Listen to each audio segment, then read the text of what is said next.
Le quart d'heure lyonnais, toute l'actualité chaque matin. Parce que Lyon demain se dessine aujourd'hui, voici l'essentiel de l'actualité. En ce mardi, nous sommes le 4 janvier. Nous parlons du Covid-19 et de la déferlante Omicron. 659 patients hospitalisés dans le Rhône, dont 168 en réanimation. L'ARS prolonge jusqu'au 10 janvier au moins les mesures de plan blanc. Alors que plusieurs patients hospitalisés à Lyon ont dû être transférés en direction d'hôpitaux à Brest, Rouen et Limoges. Nouveau préavis de grève pour tous les agents de la ville de Lyon. Ce préavis a été déposé pour le 27 janvier. Nous verrons pourquoi dans le courant de cette édition. Les chiffres records du vélo à Lyon pour l'année 2021 qui vient de s'écouler. Près de 38 millions de déplacements à vélo ont été comptabilisés dans la métropole. C'est ce qu'indiquent les compteurs officiels.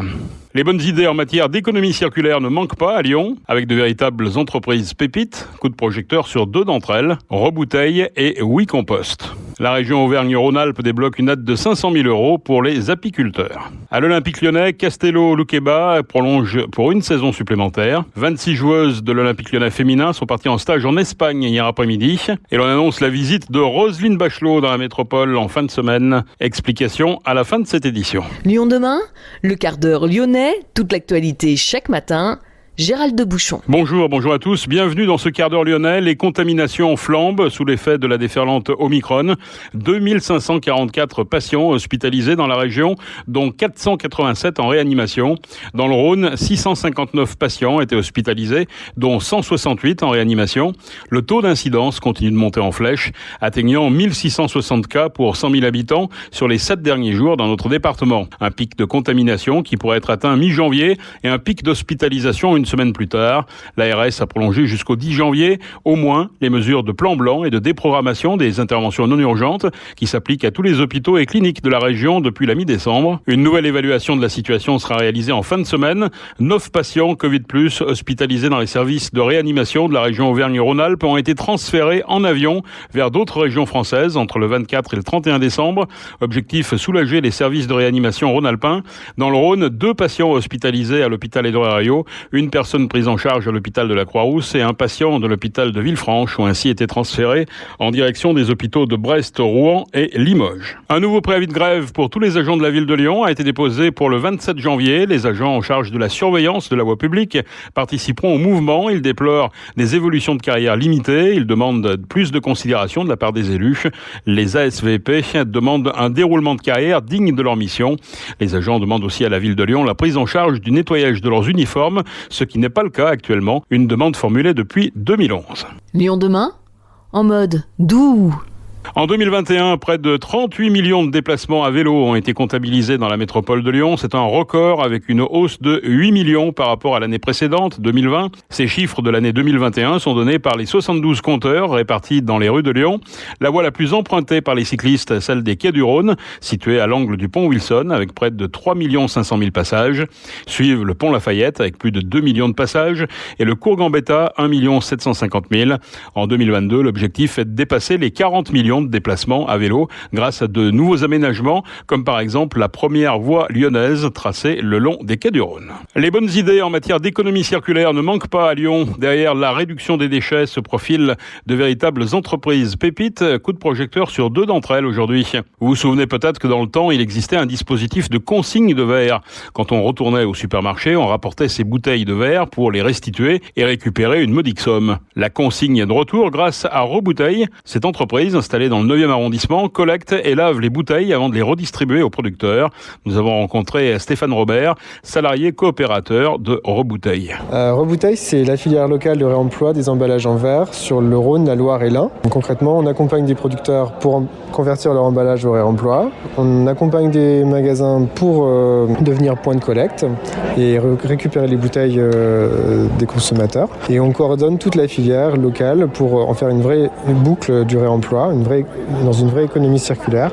Donc on assure la collecte des bouteilles, on emmène jusqu'au lavage chez notre partenaire de lavage à Valence et on assure la livraison-revente des bouteilles aux producteurs pour les réinjecter dans la boucle. C'est le retour de la consigne, comme on connaissait il y a 30-40 ans ? Exactement, c'est le retour de la consigne. Il n'y a rien d'innovant, si ce n'est de remettre l'idée en place, de recréer toutes les filières, de ressoulever les freins et trouver des nouvelles solutions, parce que tout a été oublié depuis 40 ans, effectivement. Quel est l'aspect positif positifs de cette démarche? Plusieurs aspects positifs. Il y a un vrai impact environnemental restreint pour la bouteille réemployée. Donc en fait, laver une bouteille, ça consomme moins d'eau que de la refabriquer, ça pollue moins, ça consomme moins d'énergie. Il y a un autre impact, c'est sur la consommation locale en fait. Ça soutient les filières courtes parce qu'on travaille avec des producteurs qui vendent localement, donc des producteurs locaux mais qui vendent leur production dans un territoire restreint dont on pourra collecter les bouteilles. Donc ça soutient tous ces acteurs locaux. Et puis ça crée des emplois locaux non délocalisables de manière beaucoup plus marquée que le recyclage. Il y a des chiffres qui circulent qui estiment que pour 10 000 tonnes de déchets incinérés ou enfouis, c'est un emploi. Pour 10 000 tonnes, le recyclage, c'est 10 emplois. Et pour le réemploi, c'est 70 emplois. Donc voilà, il y a des études, je dis des chiffres de tête, il faudrait que je les confirme. Mais en gros, ça crée plus d'emplois. Quels sont les freins à lever aujourd'hui? Pourquoi on avait abandonné cette histoire de consigne? Plusieurs choses. Pourquoi on avait abandonné? C'était l'époque du Tetra Pak, la bouteille en plastique. C'était facile pour les producteurs. Ils n'avaient pas à gérer les bouteilles retour. Ils n'avaient pas à réinvestir dans les chaînes de lavage. Et puis, ça déportait la gestion du déchet du producteur vers la collectivité locale. Les freins aujourd'hui, c'est de retrouver un parc de bouteilles harmonisé parce qu'aujourd'hui, chaque producteur a sa propre bouteille et c'est très compliqué. C'est d'avoir des étiquettes qui s'enlèvent au lavage, donc refaire des tests pour retrouver les bons produits qui vont bien partir lors du lavage des bouteilles. C'est de remettre en place une logistique fine et de collecte des bouteilles parce que tout ça, ça existe encore dans la partie café, hôtel, restaurant, mais pas pour les consommateurs grand public. Il faut quoi? Il faut un dispositif législatif qui l'impose pour que ça change? Alors les mentalités changent, même elles changent très vite parce que depuis 3 ans qu'on porte le projet, on a vu au moins 2 lois qui abordaient la consigne en place, qu'il a proposé, même si ça n'a pas été amené jusqu'au bout. Donc il y a quand même une prise de conscience des citoyens, des acteurs économiques. Nous on est quand même beaucoup sollicités pour des producteurs, des magasins pour devenir point de collecte, pour devenir producteurs partenaires. Après effectivement à grande échelle, pour vraiment généraliser la démarche, il faudra un texte réglementaire au niveau national avec une ambition, un horizon assez précis pour que les gens se disent dans 2-3 ans, je devrais y passer. Donc tous les investissements que je vais faire aujourd'hui vont tendre vers cette direction. Stéphane Robert, salarié coopérateur de Rebouteille. De son côté, WeCompost collecte à vélo les biodéchets de la métropole lyonnaise pour les valoriser en cœur de ville et en faire fertilisant 100% naturel et local. Marc Ferrieux est associé dans l'entreprise WeCompost. Alors on collecte les déchets alimentaires des commerçants et des particuliers sur la métropole lyonnaise pour produire du compost. L'idée étant de participer à la végétalisation urbaine en produisant un fertilisant 100% local et naturel. Donc la spécificité de WeCompost aujourd'hui, c'est que 100% de nos collectes sont réalisées en vélo avec remorque et on peut ainsi récupérer les biodéchets de la métropole lyonnaise et ensuite de valoriser tout ça sur notre site de la Confluence. Où le récupérez-vous ces déchets exactement? On les récupère chez les restaurateurs, les épiciers, les fleuristes, des bureaux aussi et on participe aussi à l'expérimentation de la métropole de Lyon qui a mis en place des points d'apport volontaires dans le 7e arrondissement.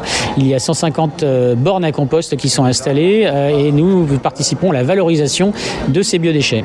Est-ce que ça se démocratise ou est-ce qu'il faut encore tout un travail, je dirais, auprès du public et auprès des professionnels? Alors ça se démocratise bien sûr pour ce qui est des citoyens. De plus en plus, on l'a vu avec les problèmes sanitaires et autres de ces derniers mois, on a une conscience écologique ou environnementale de plus en plus forte chez les citoyens. Donc chaque citoyen a envie de trouver des solutions pour agir à son petit niveau et le compost en fait partie. Bien évidemment, l'idéal, c'est d'abord de produire moins de déchets. Donc le meilleur déchet est celui qu'on ne produit pas. Donc l'idée étant que d'abord, avant de faire son petit compost, est-ce qu'on peut peut-être trouver des solutions pour moins gaspiller? Malgré tout, il restera toujours des biodéchets qui seront produits et à ce moment-là, on peut intervenir pour les collecter. Ensuite, pour les professionnels, ça se démocratise aussi puisqu'il y a une réglementation qui arrive très rapidement en 2024, au 1er janvier 2024. Il y aura l'obligation pour les professionnels de trier et de valoriser leurs biodéchets. Donc là maintenant, il y a des astres qui sont ouverts et l'idée étant de détourner un maximum aujourd'hui de biodéchets des incinérateurs. Quelles sont vos difficultés, vous, en tant qu'entrepreneur ? Alors les difficultés aujourd'hui, elles sont la prioritaire aujourd'hui, c'est la recherche du foncier. On a un site actuellement à la Confluence, c'est de l'occupation temporaire pour quelques années, mais on cherche un site un peu plus grand maintenant, en cœur de métropole, pour pouvoir toujours valoriser encore plus de biodéchets.